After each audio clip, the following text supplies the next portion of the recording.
The grand estate stood silent under the moonlight as Victoria Sterling stepped into the master bedroom. Her heart hammered against her ribs, so hard she thought it might break free. The ivory lace gown she wore felt like armor, beautiful but suffocating. She moved toward the fireplace where flames danced and crackled, their warmth doing nothing to ease the cold fear spreading through her chest. Tonight marked her wedding night with Adrian Thornfield, a man she barely knew.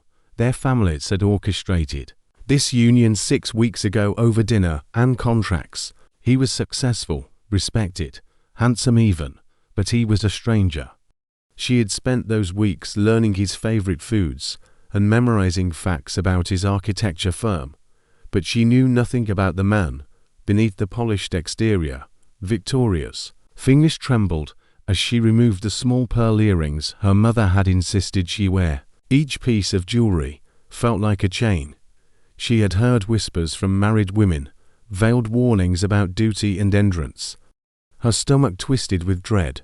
The door opened softly. Adrian entered, still wearing his charcoal suit from the reception, though he had loosened his tie. He was tall with sandy brown hair and striking green eyes that seemed to assess everything they touched. Victoria froze, her breath catching.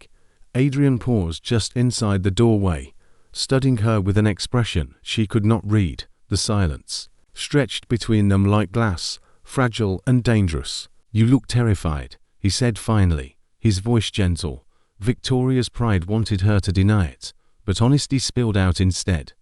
"I am." He crossed the room slowly, each step deliberate, stopping several feet away. Close enough to talk, far enough to give her space. "Of me specifically, or of this situation?" "Both," Victoria whispered. "I do not know you. I do not know what you expect." Adrian's expression softened.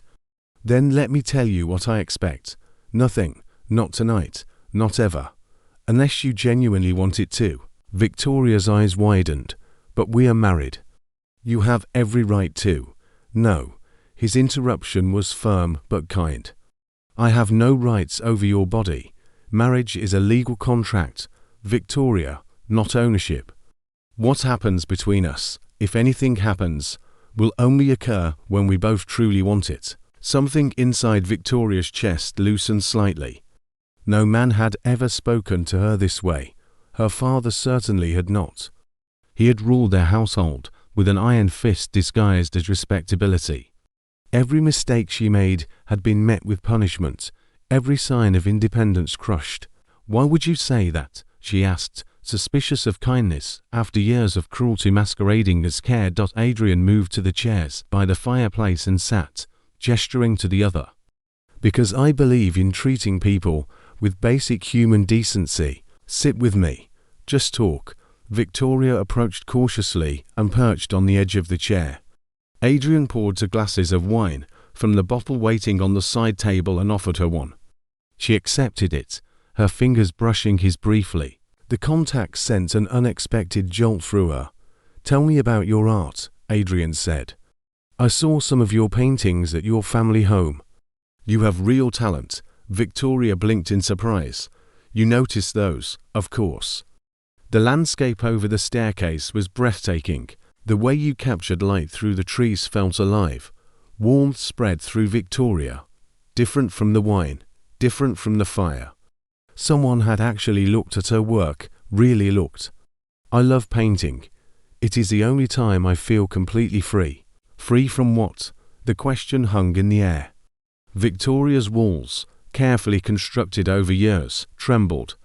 There was something in Adrian's eyes, genuine interest without judgment, that made her want to trust him, free from expectations, free from disappointing people, free from having to be perfect. Her voice dropped to barely a whisper. "Free from pain." Adrian leaned forward slightly. "Has someone hurt you, Victoria?" Her hand instinctively moved toward her shoulder, where beneath the lace and silk lay marks she had never shown anyone. She caught herself and lowered her hand quickly, but Adrian had noticed. "You do not have to tell me," he said softly. "But I want you to know that you are safe here. With me, always." Victoria met his eyes, and found only sincerity, something shifted deep inside her. Maybe, just maybe, this stranger could become something more. Adrian watched Victoria carefully, noting every small movement, every flicker of emotion across her delicate features. She was beautiful, with auburn hair that caught the firelight, and grey eyes that held depths of sadness he wanted to understand. But more than her beauty, something about her vulnerability called to him. "Would you like to know about me?" Adrian asked, shifting the conversation away from her obvious discomfort. "Fair exchange. I ask about you. I should share about myself." Victoria nodded, seeming grateful for the reprieve. She sipped her wine and relaxed slightly into the chair. "I built my architecture firm from nothing," Adrian began. "My father wanted me to join the family banking business, but I refused. We did not speak for 3 years because of it. He only agreed to reconcile if I married someone from an appropriate family. Your father's political connections made you an ideal candidate in his eyes. So we are both here because of demanding fathers," Victoria said quietly. "It seems so, though I must admit, when I first saw your photograph, I thought you were lovely. When I met you at dinner, I found you intriguing. And now, talking with you like this, I find you fascinating." Colour rose in Victoria's cheeks. "You barely know me. Then help me know you. What makes you happy? What do you dream about?" Victoria set down her wineglass, her fingers twisting together in her lap. "I dream about having my own gallery someday. A place where artists who have been overlooked can display their work. I dream about creating something meaningful, something that matters beyond social obligations and family reputations. That is a beautiful dream. Why have you not pursued it?" Her expression darkened. "My father believes women of our station should focus on marriage and managing households. He called my painting a silly hobby. When I suggested opening a gallery, She stopped abruptly, her hand moving to her shoulder again. Adrian's jaw tightened. He was beginning to understand. "He punished you." Victoria's eyes filled with tears. She tried desperately to blink away. "I should not speak of family matters." "Victoria, look at me." Adrian waited until her eyes met his. "Whatever happened to you, whatever was done to you, it was not your fault. And I promise you, it will never happen again." A tear escaped, trailing down her cheek. Adrian reached out slowly, giving her time to pull away, and gently wiped it away with his thumb. The touch was tender, reverent, and Victoria felt something crack inside her chest. "He used a riding crop," she whispered, the words tumbling out before she could stop them. "Whenever I displeased him, whenever I showed too much spirit or independence. He said he was teaching me to be a proper lady, molding me into someone worthy of a good marriage." Adrian's hand clenched into a fist, but his voice remained calm. "How long?" "Since I was 12. It stopped only when we became engaged, because he could not risk you seeing fresh marks." The fury that coursed through Adrian was white hot, but he controlled it carefully. Victoria needed his compassion now, not his rage. "Where?"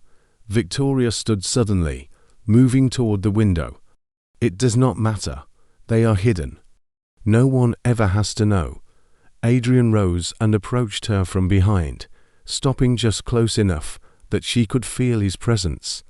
"I would like to know, not because I need to see proof, but because those scars are part of your story. And I want to know all of you. You will find me damaged, broken. I will find you strong. A survivor." Victoria turned to face him, searching his expression for disgust or pity. She found neither, only genuine care and a fierce protectiveness that made her heart race for an entirely different reason. "My back and shoulders," she admitted. "Some on my arms." He was always careful to strike where clothing would hide the evidence. Adrian's hands moved to the laces at the back of her gown. "May I?" Victoria's breath caught. This was the moment she had been dreading, yet something in Adrian's steady presence made her feel safe. She nodded. His fingers worked the laces slowly, carefully, giving her every opportunity to change her mind. The gown loosened and slipped down her shoulders, revealing the thin chemise beneath. Adrian could see the shadow of marks through the delicate fabric. "May I remove this as well?" he asked, his voice rough with controlled emotion. "Yes." He lifted the chemise over her head, and Victoria stood before him, bare from the waist up. The scars crisscrossed her back in a network of white lines, some thin, some thicker. Evidence of years of systematic abuse. Adrian's hands hovered over her skin, not quite touching. "May I touch you?" "Why would you want to?" "Because every mark on your body represents a moment you survived. Because you are here, standing strong, despite everything done to you. That is not broken, Victoria. That is extraordinary." He placed his palm gently on her shoulder blade, his touch warm and reverent. Victoria shuddered, but not from fear. His hand traced down her spine, following the curve of her back, learning every scar, as if memorizing a precious map. "You are beautiful," Adrian murmured. "Every single part of you." Victoria turned in his arms, and the movement brought them face to face, mere inches apart. She could see the truth in his eyes, the genuine admiration mixed with desire. Not despite her scars, but including them as part of who she was. "Adrian," she whispered. "Yes. Kiss me, please." He cupped her face in both hands, his thumbs stroking her cheeks. "Are you certain?" "I have never been more certain of anything." Adrian lowered his mouth to hers slowly, giving her time to adjust to the intimacy. When their lips met, it was gentle at first, exploratory. Victoria's hands found his chest, feeling his heart pounding beneath her palms. The kiss deepened, and she felt heat flooding through her body, pooling low in her belly. Adrian's arms wrapped around her, careful of her scars, pulling her close. Victoria could feel every hard plane of his body against her bare skin. The sensation was overwhelming, intoxicating. When they finally broke apart, both were breathing hard. "That was my first real kiss," Victoria admitted. "Then I am honored to be the one to give it to you." Adrian smiled, his eyes dark with desire. "And I very much want to give you more, but only if you want them too." Victoria answered by pulling his face back down to hers, kissing him with newfound confidence. She felt desirable, wanted, and safe all at once. This man saw her completely and still chose her. The firelight painted dancing shadows across the bedroom, and Victoria led Adrian toward the large bed. Every step felt like a choice she was making freely, without coercion or fear. Adrian followed, his hand warm in hers, his eyes never leaving her face. When they reached the bed, Victoria turned to face him, suddenly aware of her partial nakedness. But instead of shame, she felt powerful. Adrian looked at her like she was the most precious thing he had ever seen.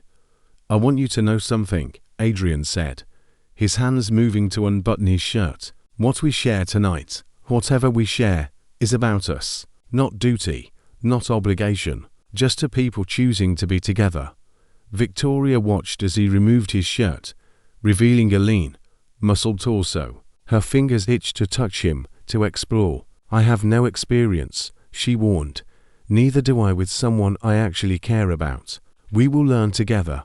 He pulled her close, and the feeling of skin against skin made Victoria gasp. Adrian kissed her neck, her shoulder, trailing his lips across the scars on her back with such tenderness that tears pricked her eyes.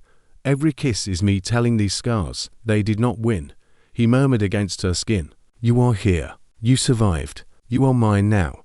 And I will spend my life making sure you know how cherished you are." Victoria's hands explored his chest, feeling muscles flex under her touch. She grew bolder, her fingers tracing lower, to the waistband of his trousers. Adrian groaned, the sound sending shivers through her. "Victoria, if you keep touching me like that, I will not be able to go slowly." "Then do not go slowly. I want to feel alive. I want to feel everything." Adrian lifted her easily and laid her on the bed. He removed the rest of her clothing with careful reverence, then shed his remaining garments. Victoria's eyes widened at the sight of him fully revealed, his desire for her evident and impressive. He covered her body with his, supporting his weight on his forearms, and kissed her deeply. His hands slid between them, finding the place between her thighs that had never been touched by another. Victoria cried out at the sensation, her hips arching instinctively. "You were so responsive," Adrian breathed. "So perfect." His fingers worked magic, building pleasure she had never imagined. Victoria felt something coiling tighter inside her, climbing towards something she did not understand, but desperately needed. "Adrian, please. I know what you need." He positioned himself at her entrance, his eyes locked on hers. "This might hurt at first, but I promise the pain will pass. If you want me to stop at any time, just say so. I trust you. I want this. I want you." Adrian pushed inside slowly, inch by careful inch. Victoria felt the stretch, the burn of her body accommodating him for the first time. She gripped his shoulders, her nails digging in, but she did not ask him to stop. When he was fully seated inside her, they both stilled, adjusting to the intimate connection. Adrian kissed away the tears that had escaped from the corners of her eyes. "The worst is over," he promised. "Now comes the good part." He began to move, slow gentle strokes that gradually built in intensity. The discomfort faded, replaced by pleasure that grew with each thrust. Victoria wrapped her legs around his waist, urging him deeper, faster. "Yes," she moaned. Just like that, Adrian's control frayed. His movements became more urgent, more powerful. Victoria felt that coil inside her wind impossibly tight. And then suddenly it released. Pleasure crashed over her in waves, so intense she screamed his name, her body clenching around him. Adrian thrust twice more and followed her over the edge, groaning as he found his release inside her. They collapsed together, hearts racing, bodies slick with sweat. "That was extraordinary." Victoria breathed. Adrian rolled to his side, pulling her against his chest. "You were extraordinary." They lay together in comfortable silence, fingers tracing lazy patterns on skin. Victoria felt more at peace than she ever had. "I need to tell you something," Adrian said eventually. "Your father came to see me before the wedding. He tried to give me advice on managing a wife, on maintaining proper discipline." Victoria stiffened. "What did you say?" "I told him his views were antiquated and barbaric. I told him that any man who raises his hand to a woman is a coward. He was not pleased. He is a powerful man, Adrian. He could make trouble for your business. Let him try. I have something he does not have. I have principles I refuse to compromise. And I have you, which makes me the richest man alive." Victoria kissed him, pouring all her gratitude and growing love into it. "What do we do now?" "Now we build a life together. A real partnership based on mutual respect. You will have your gallery. I will make sure of it. And your father will never hurt you again. He will want to visit, to maintain appearances. Then when he does, I will be right beside you. And if he steps out of line even once, I will personally destroy his reputation. I have already started gathering testimonies from your family's former servants." Victoria's eyes widened. "You have? I suspected the truth from our first meeting. The way you flinched when I raised my hand to fix my hair. The careful way you sat to avoid pressure on your back. I made inquiries. Several people who worked in your household were willing to talk about what they witnessed. Why? Because no one should suffer in silence. Because you deserve justice. Because I fell in love with you the moment I saw the strength in your eyes despite your fear. You love me." Victoria's voice was small, hopeful, completely, utterly, forever. "I love you too," Victoria said, the words feeling natural and true. "I did not think I could, not so quickly, but I do." They made love twice more that night, each time discovering new ways to bring each other pleasure. As dawn broke outside their window, they fell asleep tangled together. Victoria's scars pressed against Adrian's chest, both of them whole despite their broken pieces. 3 months later, Victoria opened her gallery in the heart of the city. Adrian funded it and attended every opening, proud of his wife's talent and vision. Senator Sterling attended once, attempting to assert control. Adrian pulled him aside and played a recording of one servant's testimony. The senator paled and never bothered them again. Victoria and Adrian became known throughout society as the couple who truly loved each other, who treated marriage as partnership rather than ownership. They had children eventually, 2 daughters and a son, all raised with gentleness and encouraged to pursue their passions. On their anniversary each year, Adrian would trace Victoria's scars with his fingers and tell her how beautiful she was, how strong, how loved. And Victoria, who had once believed herself broken beyond repair, knew she had found something rare and precious. She had found a man who saw her completely and loved her not despite her wounds, but because they were part of the incredible person she had become. Their story became whispered about in drawing rooms, an example that arranged marriages could become love matches, that kindness could heal what cruelty had damaged, that 2 people who chose each other every day could build something lasting and true. And every night, as they lay together in the darkness, Victoria thanked whatever force had brought Adrian Thornfield into her life, the stranger who had become her safe place, her partner, her greatest love.